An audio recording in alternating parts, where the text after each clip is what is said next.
do ba de asese ode eda se ache me na mo piesie mi guso meti ase na mo jari di me mu efu sane me ka se me do esunyame na edo pa nti emfa ho so ento nipa so na nipa bedi ohwamo nipa kase me yese ya mama ne nyansa wo se wabo na no sa de yemfa nko ba asrefo asole dem anohunu enko ba asrefo asole dem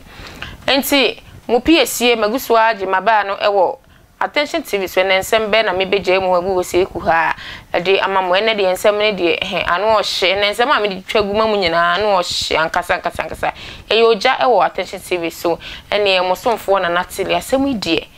mia na mebeje makunya kese eye TV and radio presenter baba na mbebese ensem ne gu wo ma mo se ye Caprice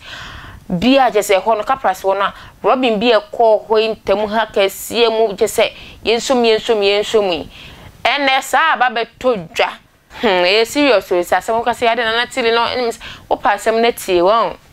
asem de anu ohye nti na asem ntimi nkan enso me pro e de agu ho ma se na maka se de bia ensem a ekoso e wo ye man Ghana no ba betena fidi kase yesu no ma bese de ama eye matiefo ene mahwefo e university ese Christmas ya ye kwe mobro hu ebedi e de be janka asem eye Mobo University number na edi ahimo screen access apeke University number na 1 cedi 2 cedi 5 cedi 10 cedi na 1500 200 100 cedis obeje na odi aboa ejanka wontawe na wahye na wo mpeni nyina obeje friend na ofre na bia wo bia obabeje sa enyema na emu anwa Christmas ifa boa ejanka so ebedi edebe ya Caprice nsensem ya miwura mu ameka kire mu ya mede bebusu mu wo eye fidikasi esu ene ho sama sama betwa agu de na esan etwagu we de comfort teacher mo anche se ade na obeye o Caprice nye so bi o de so na abonten keke o ene obedi sa sabi ensemna semono ewo Caprice wo ebe chutu eni police fo nya de si eni no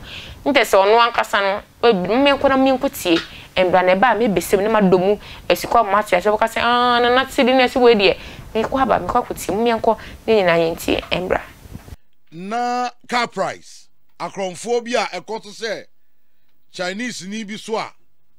wo mko je ni sika ne ade na ko wi akire eye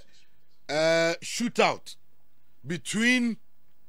Apostle and Sacromfo, you know. Reporter in Zaka, opposing to be crowd pride in the process. To a cano. Emma Cromphone Crassono, opposing to shoot to me, a gunny one down. Now, a go your chair, Chessa, say no, we are not Cosama. Posing for Naconia,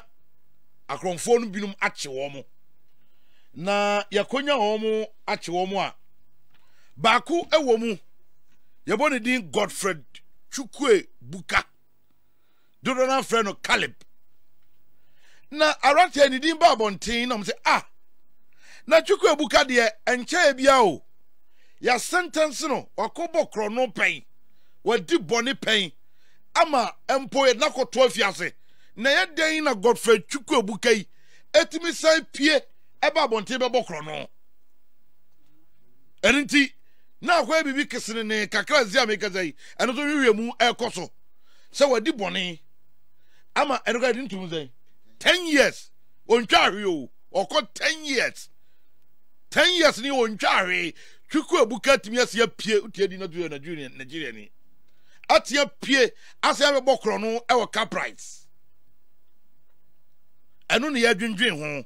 na anopai the best person you bet you aboy penny or ex-policeman wasum ewo post adwuma no pa a former police officer and a secretary to the IGP that no IGP or church for penny na se America say there we a member of parliament Edema West Honorable Peter Lancheni Tobu na sem na making o wa homa no so mamne no enin komo kakra e ha Honorable no pay ye be mo achi Aba Angel FM ina mpacho me Joseph da sense se na wa bom din fefefe nka so bet ma board ye no full sa ma na ma twato edino aya Kwame Tanko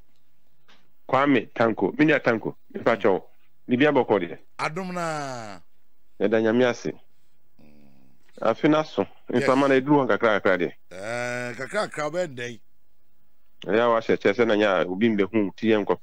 pepper so obi me youth ma ya se haircut bia ba time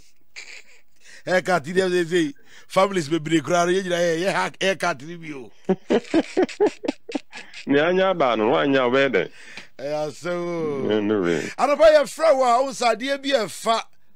posi ni wo mo adwuma ne niam bia eyen ne kakra na ye ntiase no ya eba e ma wo kire mu kakra I think say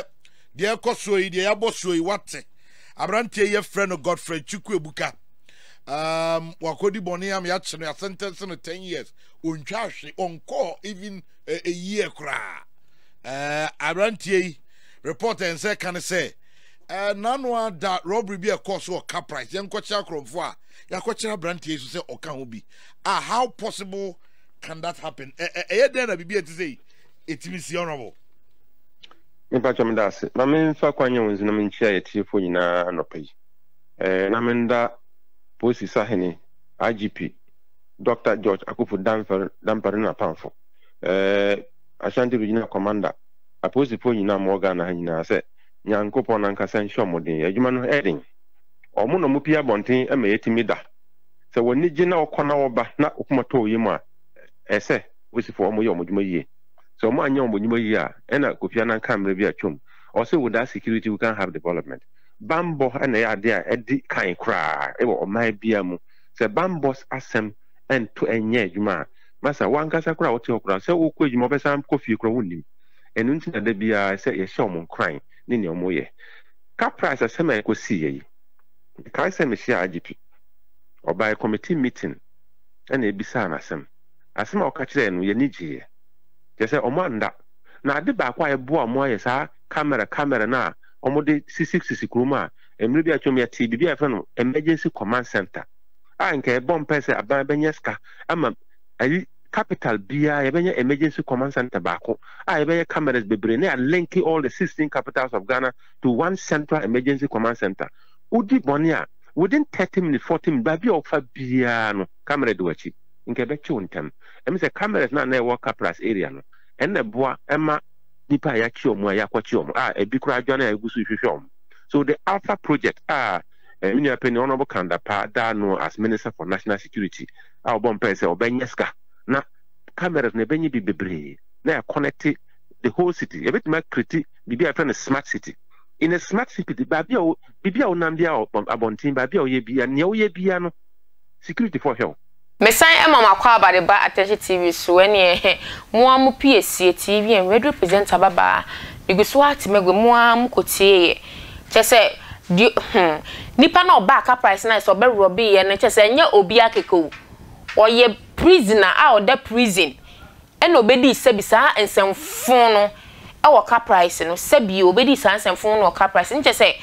krono a ekokokoko so o man Ghana no che se Caprice die ma yete ase se omu demo enti kwan be na fa so omutimi edwane free prison ho we ye asemsebe e kwan be na kromfo ni timi dwane free prison sanso be di ensemfon sebi e wo krono ma sanso akodam ti omu kwa ye hu omu ana na omu pie nso a eya ye hu omu ana na hu so ama asem da esi o prisoner bi adwane free prison kra ma de be hwehwe no man Ghana na yete ya ne se na akoso wo Caprice ena ensensem na me hu se wudi sem na akoso wo Caprice no nje se nipa no free prison okoye sa asabi nkwase ade no enti wo behwem kra bulumbram so de na akoso no ene ye no so de ene metoma Ghana fo ene aye asem sebe ene ma akoso wo ye me da mase se mo je mbre na mo hwe ye mu PSC na natili wo attention TV da se ne ye san be hia makram